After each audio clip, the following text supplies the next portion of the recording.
रंगमंच ते राजकारण असा प्रवास आजवर अनेक कलाकारांनी केला आहे. अशातच आता महापालिकेच्या निवडणुका तोंडावर असताना लोकप्रिय मराठमोळ्या अभिनेत्रीच्या नावाची चर्चा सुरू आहे. सही रे सही, तीन बायका, फजिती ऐका, पाईपलाईन यांसारखे लोकप्रिय नाटक, मालिका आणि चित्रपटांतून घराघरात पोहोचलेल्या अभिनेत्री निशा परुळेकर निवडणूक लढवणार आहेत. निशा परुळेकर यांनी मुंबई महापालिकेच्या निवडणुकीसाठी अर्ज दाखल केला असून भारतीय जनता पार्टीने त्यांना कांदिवली पूर्व प्रभाग क्रमांक 25 साठी उमेदवारी दिली आहे. निशा गेल्या काही काळापासून राजकारणात सक्रिय असून भारतीय जनता पार्टीच्या सांस्कृतिक प्रकाशच्या सहसंयोग म्हणून त्या काम करत आहेत. अशातच आता निवडणुकीमुळे त्या खऱ्या अर्थाने राजकारणात प्रवेश करणार आहेत. पण राजकारणात येऊन निवडणूक लढवणाऱ्या निशा या कलाविश्वातील पहिल्या व्यक्ती नाही. त्यांच्या पूर्वी सुद्धा अनेक कलाकारांनी निवडणुका लढवल्या आहेत आणि त्या जिंकल्या सुद्धा आहेत. यामध्ये बॉलिवूड अभिनेता गोविंदा, कंगना रनौत ते डॉक्टर अमोल कोल्हे या सगळ्या कलाकारांचा समावेश आहे. तर ही कलाकार मंडळी आजही राजकारणात सक्रिय आहेत.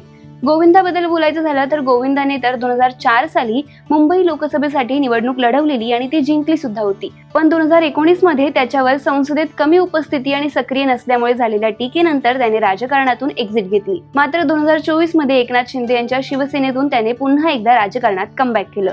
तर सध्याच्या घडीला सुद्धा गोविंदासह अभिनेत्री कंगना रनौत, डॉक्टर अमोल कोल्हे, प्रिया बेर्डे, सुशांत शेलार, दीपाली सय्यद यांसारखे अनेक कलाकार राजकारणात सक्रिय आहेत.